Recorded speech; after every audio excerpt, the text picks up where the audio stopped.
Imagine waking up one morning to a world devastated by nuclear winter. Outside there's smoke so thick that you can't see the sun, sludge runs from your taps instead of water, and you survive on rations of canned goods from a better time. Factions of people start fighting each other for resources.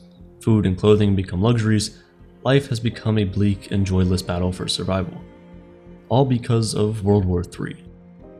The consequences of a Third World War would drastically change everything we know and love. A modern-day world war could very well end life as we know it. You might be able to survive on scraps and live amongst the rubble of nuclear fallout, but countless animals, plants, and insects would be erased from the face of the earth. Now, while this might sound like the backdrop for a new sci-fi movie, World War III's threat is much less fictional than we wish to believe. Life in the West right now, for the most part, is relatively simple and conflict-free. To have that comfort ripped out from under you isn't something most people consider. We go about our day-to-day not wanting to think about how fragile world peace is. We take it for granted, assuming our lives will always be conflict-free. But World War III might be on the horizon. It won't happen tomorrow, but decades of tension and conflict could one day produce the conditions for a global war. This brings us to a question that not many have thought about. If World War III does happen, do you have a duty to protect the way of life you have come to know and love? I'll admit that in the face of current global threats, it seems a little indulgent for Westerners to spend too much time thinking about the impacts of war on our home front. The devastation of war is a current reality for millions of people spanning the Middle East, Eastern Europe, and parts of Africa. Contemplating the tragedy of war from a place of relative safety isn't a good look. War is tragic regardless of whether it impacts the West. You need to acknowledge your privilege, perspective, and relative safety, otherwise thinking about how war will impact you could be in bad taste. But I do think the effects of a potential World War III are worth considering. You might realize how desperately you cling to the belief that you're safe and your way of life will always be secure. Any history student can tell you that conflicts between nations boiled over with the first two global wars until the whole world was involved. So just because your country isn't directly involved doesn't mean it'll never be forced to take up arms. Unexpected and surprising things always happen that change the course of history forever. Who's to say that something significant won't happen in the 21st century? There are a few theories about how World War III could start. Quite simply, if any NATO-allied countries were ever attacked, we'd be facing global conflict. Some of these countries, like Poland, are pretty geographically close to violence taking place right now.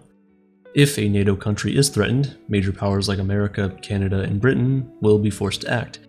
Suddenly, you might be ripped from your home and forced to fight for the sake of your country.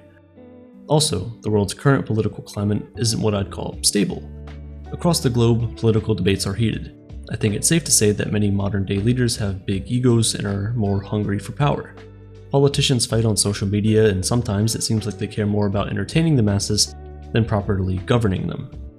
Many politicians have large followings or admirers hanging off their every word. In some countries, protests aimed at the government are illegal or frowned upon. It's easy to imagine a scenario where a global conflict is sparked by a petty argument, and the charisma of confident leaders could inspire the masses to fight on their belief. So imagine if something unprecedented were to happen amongst all this, and you're called to take up arms and fight. Should you be expected to lay down your life for your country?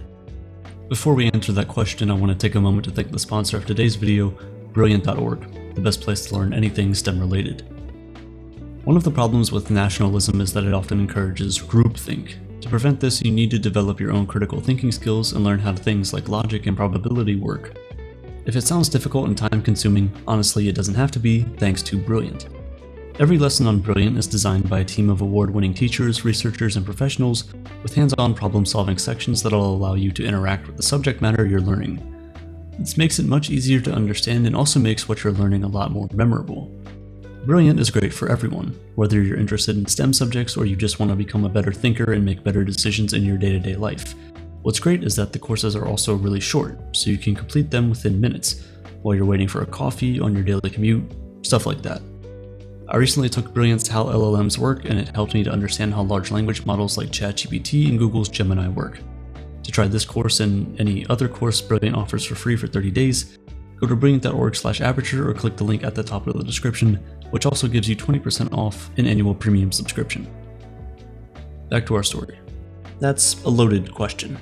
If conscription was implemented and citizens were called to mandatory military service, I can imagine many people who don't agree with the politics of their leaders avoiding the draft by fleeing their country and defecting. Scroll through social media and you'll see countless posts from young people critiquing their politicians. I can't imagine these people would take conscription lightly. Fighting for a country whose ideals you don't agree with would be like betraying your own beliefs. But the question of duty remains at the back of my mind. Do you owe your country anything? After all, it is where you live, work, and pay taxes. While you might not agree with everything your government does, your country is still the place who you call home. This idea of duty challenges what it means to live in a free and democratic society. To me, in a democracy, you should have a right to disagree and abstain from any conflicts your country supports. Your freedoms and beliefs should be something your country protects and honors, no matter the circumstances. Even if you don't call yourself a nationalist, your citizenship and loyalty shouldn't be questioned. That's what living in a free country is all about. If that's not the case, you might be living under an oppressive regime. As history progresses, the actions of our countries and our leaders redefine our nations. National identities can shift and change over time. It's hard to predict or feel this happening in the present, and I think it's something we can only see in hindsight. So knowing this, it's essential to think about the values you stand for, independent of your country's national story. You might want to look closer at your country's history, maybe take some time to reflect on how the past shaped the present, or ask yourself what you think makes a fair and just society. What do you think it means to be a good citizen? Once you've got a clear sense of your own politics, comparing and contrasting them with those of the politicians governing you is important. Developing a critical eye towards your country will help you sniff out propaganda and coercion. It'll also help keep your politicians more accountable to their citizens. There's a famous phrase, if you stand for nothing, you'll fall for everything. If World War III is around the corner, you don't want to be vulnerable to manipulation. While being an independent thinker is good, I don't want to imply that feelings of national pride or patriotism are wrong. Some people believe their country is aligned with their values, religion, and culture. Part of living in a democracy is respecting people with a more patriotic perspective. Patriotism can help foster community and a collective well-being. Nationalism can also strengthen the economy. When countries protect their economic interests, their quality of life increases. Patriotism helps reinforce the idea that we all share the same land and have things in common with our neighbors. Recognizing these similarities can help bring people together. It reminds us that we're not living life as isolated adults. When we're participating members of our country, we're part of something much bigger. Also, what if your country were under attack? Patriotism might be valuable if you needed to defend yourself against an aggressor. It might motivate you to protect a way of life or culture you hold dear from a greater threat. It's easy to be anti-war or anti-conflict when no one is knocking down your door, but a patriotic fervor might be what saves a nation from destruction. Still, there's a difference between loving your country and wanting to die for it. Balancing your patriotism with your ideals is part of being a conscious and well-informed citizen. You should be able to criticize your country as much as you love it. If you're unable to critique your country, you could become susceptible to fascist or nationalist thinking, and suddenly patriotism motivates your every action. You shouldn't love your country so much that you want it to dominate the world. I think it's safe to say that a world domination mindset is unethical.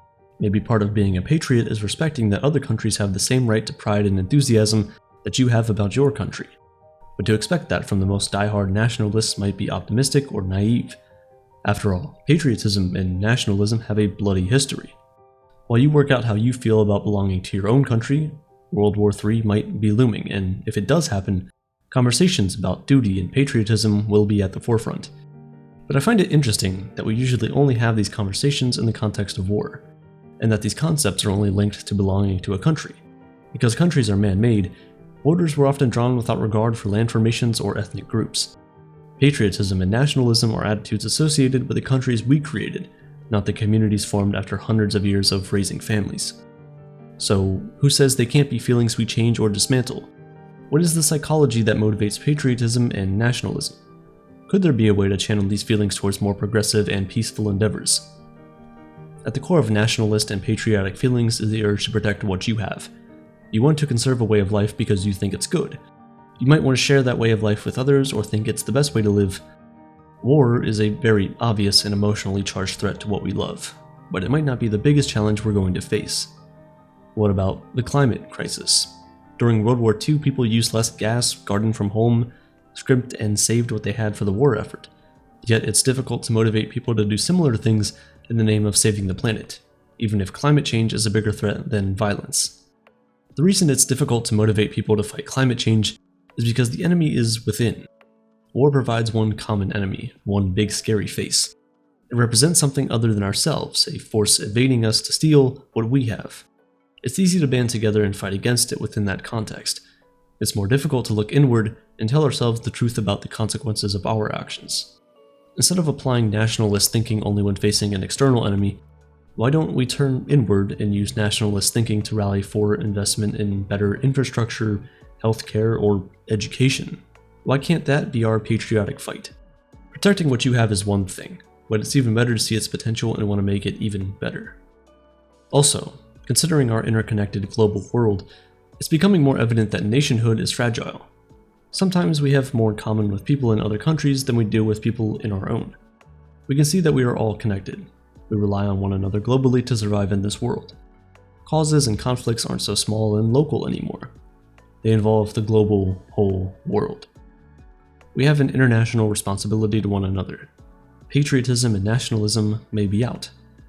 Being a conscious, global citizen may be the reality of a 21st century world. Hey, if you like the videos we make and would want to support us to make bigger and better projects, we've recently just updated the Patreon. We have different tiers with perks like access to a private Discord server, a peek behind the curtains to hear from the team that makes these videos, discounts on all the merch we'll create in the future, and many more perks that will be decided by you guys, the patrons. If you don't have the means, then please don't feel obligated in any way. Subscribing and watching these videos is more than enough support, but if you do have the means and want to support in some way, then this is the best way to do so. The link is in the description. Thanks for watching.